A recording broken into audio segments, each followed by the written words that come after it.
Dear student, welcome in my YouTube channel commerce path. और मैं corporate law से question लेकर आया हूँ। कॉर्पोरेट लॉ से कि what is company and describe the features of company. Company क्या होता है और कंपनी के विशेषताएं लिखिए। ठीक है, ये क्वेश्चन बहुत इंपॉर्टेंट है। ये क्वेश्चन आपका एग्जाम में आने की संभावना ज्यादा है, इसलिए इस क्वेश्चन को थोड़ा सा ध्यान से देखिएगा और इसको नोट डाउन भी कर लीजिएगा। और अगर इसका पीडीएफ चाहिए तो पीडीएफ के लिए भी बोलिएगा, तो मैं इसका पीडीएफ भी आप लोगों को उपलब्ध करा दूंगा। ठीक है, तो कंपनी का जो डेफिनेशन है, देखिए कि मीनिंग ऑफ कंपनी में जो है कि एक कंपनी और a joint stock company is association of person. Person के एसोसिएशन होता है, पर्सन से मिला हुआ रहता है फॉर ए बिजनेस प्रपोज। क्या करने के लिए? बिजनेस प्रपोज करने के लिए। इट इज इनकॉर्पोरेटेड, मतलब कि ये धरातल में जो आता है ना, incorporated under the companies act.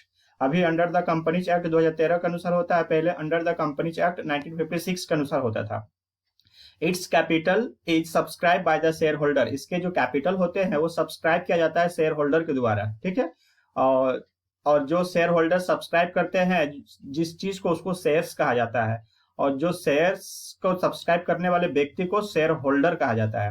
It is corporate enterprise that has a legal entity. इसके पास क्या होता है? एक लीगल एंटिटी होता है, सेपरेट लीगल एंटिटी होता है, एक पहचान होता है। ठीक है, कंपनी का, और उसके सेपरेट लीगल एंटिटी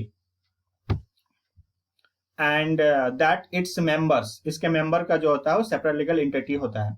आप यहाँ पर भी देख सकते हैं कि एक company is artificial person. Company क्या होता है? एक आर्टिफिशियल पर्सन होता है। आर्टिफिशियल पर्सन का मतलब होता है कि वो तो नेचुरल पर्सन नहीं है ना कि वो सिग्नेचर करेगा, उसको बनाया जाता है, क्रिएट बाय लॉ होता है, कानून के द्वारा उसको निर्माण किया जाता है। अंडर जो कानून है 2000 एक्ट का जो कानून बना हुआ है उसके अनुसार उसको बनाया जाता है, उसको निर्माण किया जाता है, इसलिए आर्टिफिशियल कहा गया है। आर्टिफिशियल पर्सन का मतलब होता है जिसको कानून के तरह, कानून का उपयोग करते हुए उसको निर्माण किया जाता है, तो वो आर्टिफिशियल पर्सन होता है। और हम लोग जो है वो नेचुरल पर्सन है। हम लोग सिग्नेचर कर सकते हैं, हम लोग बोल सकते हैं, हम लोग सब कुछ कर सकते हैं। हम लोग उसी तरह कंपनी एक आर्टिफिशियल पर्सन होता है क्योंकि ये क्रिएट बाय लॉ होती है।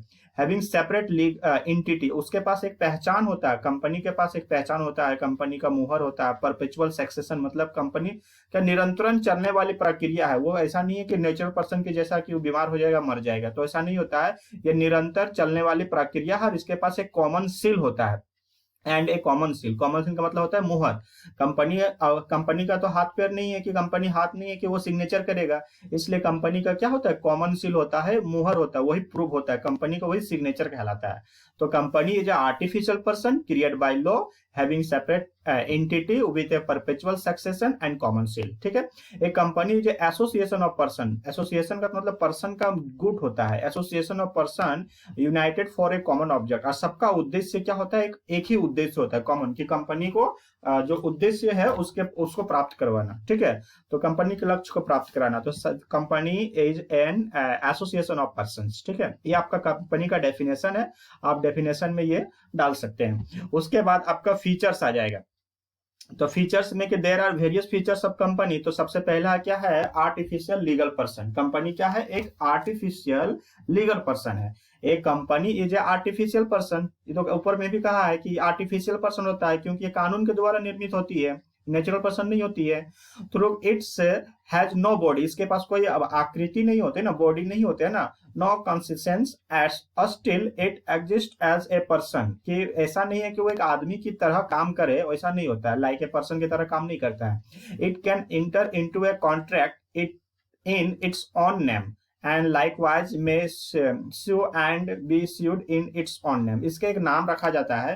कंपनी का सबसे महत्वपूर्ण लक्षण है कि उसका विधिक अस्तित्व है। ठीक है, विधिक अस्तित्व प्राप्त करने के लिए कंपनी का निगमन मतलब इनकॉर्पोरेट किया जाता है, पंजीयन किया जाता है, पंजीयन रजिस्टर्ड किया जाता है। इस पर कंपनी अधिनियम के अधीन उसको एक कृत्रिम जो होती है ना, कृत्रिम आर्टिफिशियल जिसको हम लोग बोल रहे हैं, वो कृत्रिम व्यक्ति होते हैं। ठीक है, कंपनी एक क्या होता है? एक कृत्रिम व्यक्ति होते हैं, तो इसलिए इसको कहा गया आर्टिफिशियल लीगल पर्सन। ओके, ये पहला पॉइंट है। दूसरा पॉइंट देखिए यहाँ पर है। दूसरा पॉइंट है इनकॉर्पोरेशन। इनकॉर्पोरेशन दूसरा पॉइंट है आपका, इनकॉर्पोरेशन। इनकॉर्पोरेशन का मतलब होता है कि कंपनी जो है कि धरातल में किस अकॉर्डिंग उतरेगी। जैसे कि होता है कि वाकई में वास्तविकता में कंपनी धरातल में कब उतरेगी। तो कंपनी एक आर्टिफिशियल पर्सन होता है, क्रिएट बाय लॉ होती है। Company comes into existence only after the registration. जब रजिस्ट्रेशन हो जाएगा कंपनी का अंडर द कंपनी एक्ट के अनुसार, तब कंपनी धरातल में उतर जाएगी। तो यह हो गया आपका इनकॉर्पोरेट, कि कंपनी इनकॉर्पोरेट कब होगी, जब कंपनी को रजिस्ट्रेशन में करवाएंगे अंडर कंपनी एक्ट 2013 के अनुसार, उसके बाद। सेपरेट लीगल एंटिटी, इसका एक सेपरेट लीगल एंटिटी, एक पहचान होता है कंपनी के स्वयं एवं एक पृथक वैधानिक अस्तित्व होता है। ठीक है, पृथक सेपरेट जिसको हम लोग बोलते हैं, एक कंपनी जो सेपरेट लीगल एंटिटी, इसको बोलते हैं पृथक वैधानिक अस्तित्व फ्रॉम इट्स शेयर होल्डर्स। ठीक है, जिसके कारण कंपनी अपने सदस्य से अलग होते हैं। इसलिए कहा है कि शेयर होल्डर से कंपनी अलग होता है। आप अगर कंपनी कुछ गड़बड़ करेगी तो आप शेयर होल्डर के नाम पे केस नहीं लड़ोगे, आप कंपनी के नाम से केस लड़ोगे, क्योंकि कंपनी भी एक पर्सन है, भले वो आर्टिफिशियल पर्सन है, नेचुरल पर्सन नहीं है, पर केस उस जो होगा वो कंपनी के नाम पे होगी, उसके शेयर होल्डर से नाम से नहीं होगा। जबकि shareholder is the owner of the company, shareholder एक the owner of the company होती है, पर शेयर होल्डर के नाम से आप केस नहीं कर सकते हो। आप किस नाम से केस करोगे, आप कंपनी के नाम से करोगे। इसलिए शेयर होल्डर से अलग पहचान होती है कंपनी का, इसलिए लिखा गया a company is a separate legal entity. ठीक है, क्या लिखा हुआ है, a company is a separate legal entity from its shareholder, उसके शेयर होल्डर से। Okay, it can own property, enter into a contract and conduct business sue or be sued. कहने का अर्थ होती है कि जिसमें साझेदारी या फर्म साझेदार एक ही माने जाते हैं। साझेदार में क्या होता है कि एक ही माने जाते हैं। अतः यदि कंपनी द्वारा कोई दावा किया जाए या कंपनी पर कोई दावा किया जाए तो उसे कंपनी के सदस्य द्वारा या कंपनी के सदस्यों पर चलाया हुआ दावा नहीं समझा जाएगा। अगर मान लो कंपनी तब दावा किएंगे तो ऐसा नहीं कि कंपनी के सदस्य पर दावा कर रहे हैं, वैसा नहीं होता है। कंपनी का सदस्य और कंपनी अलग अलग होती है, लीगल एंटिटी होता है, इसका अलग पहचान होती है। ठीक है, उसके बाद है परपेचुअल एक्सिस्टेंस। परपेचुअल एक्सिस्टेंस मतलब निरंतर जो होता है ना, कि वो स्वास्थ्य उत्तरदायित्व। ठीक है, कंपनी का जीवन उनके सदस्यों के जीवन पर निर्भर नहीं करता है, कंपनी का जीवन उनके सदस्य के जीवन पर निर्भर नहीं करता है। कंपनी जो perpetual succession continue life without लिखा हुआ interruption not affected by the death. ठीक है, कहने का अर्थ है कि कंपनी का जीवन उनके सदस्यों के जीवन पर निर्भर नहीं करता है। सदस्य के मर जाने पर या उसके द्वारा अपने अंशों को बेचने पर नए अंशधारी बन जाते हैं।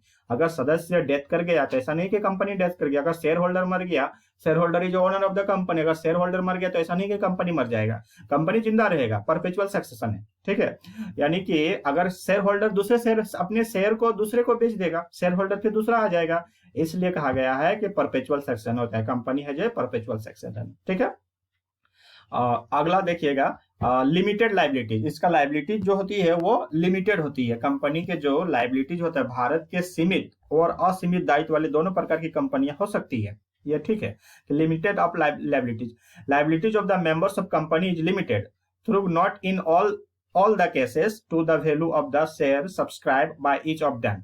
यहाँ पर लिखा हुआ है कि जो भारत में सीमित और असीमित दायित्व वाले दोनों प्रकार की कंपनी हो सकती है, परंतु सीमित दायित्व वाली कंपनियां ही अधिकतर पाई जाती है, इसलिए यहाँ पर लिखा गया लिमिटेड लाइबिलिटीज। भारत में दोनों तरह के कंपनी होते हैं, लिमिटेड और अनलिमिटेड, पर अधिकतर मात्रा में सीमित दायित्व वाले यानी कि लिमिटेड लाइबिलिटीज कंपनी पाए जाते हैं। ठीक है, उसके बाद है ट्रांसफरेबिलिटी ऑफ शेयर्स। इसके जो शेयर्स होते हैं वो ट्रांसफरेबल होता है, मतलब एक दूसरे से ट्रांसफर किया जा सकता है। ठीक है, एक दूसरे को ट्रांसफर किया जा सकता है। Transferability of shares, the shares of a company are freely transfer except in case of private company. Private company को छोड़कर इन केस, एक्सेप्ट मतलब छोड़कर। ठीक है, तो इन केस ऑफ प्राइवेट कंपनी को छोड़कर जितने सारे पब्लिक कंपनी होते हैं वो शेयर एक दूसरे से ट्रांसफर किया जा सकता है।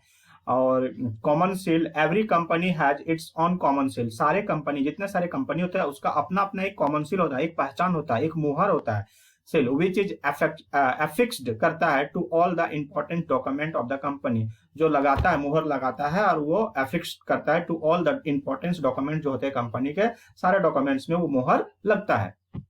अगला पॉइंट है management and ownership. A company is not run by all the member. Company जितने सारे शेयर होल्डर्स होते हैं, शेयर होल्डर्स के अनुसार रन नहीं किया जाता है। ठीक है, तो company is not run by all the members but their elected representative.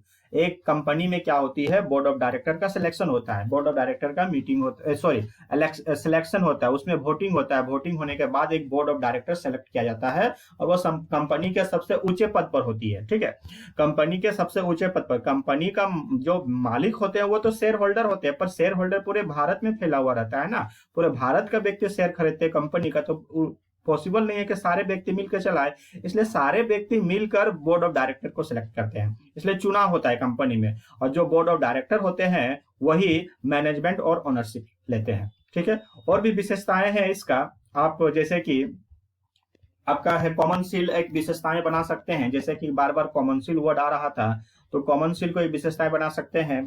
ठीक है, उसके बाद कंपनी का जो वाइंडिंग ऑफ होता है, वाइंडिंग ऑफ भी एक विशेषताएं बना सकते हैं कि कंपनी को जो आपका वाइंडिंग होता है, कंपनी का अंत इसके समापन द्वारा किया जाता है, कंपनी ऐसे मर नहीं जाएगा, उसको वाइंडिंग ऑफ यानी कि समापन अगर करना है ना, डेथ करना है कंपनी की, तो बाय प्रोसेस होती है, बाय लॉ के अनुसार होती है, तो वाइंडिंग ऑफ द्वारा किया जाता है। इसके समापन के लिए राष्ट्रीय कंपनी लॉ ट्रिब्यूनल की आज्ञा लेनी आवश्यक है। इसके अगर समापन करना है किसी कंपनी को, अगर डेथ करना है, तो राष्ट्रीय कंपनी लॉ ट्रिब्यूनल की आज्ञा लेना आवश्यक है, नहीं तो कंपनी समाप्त नहीं होगी।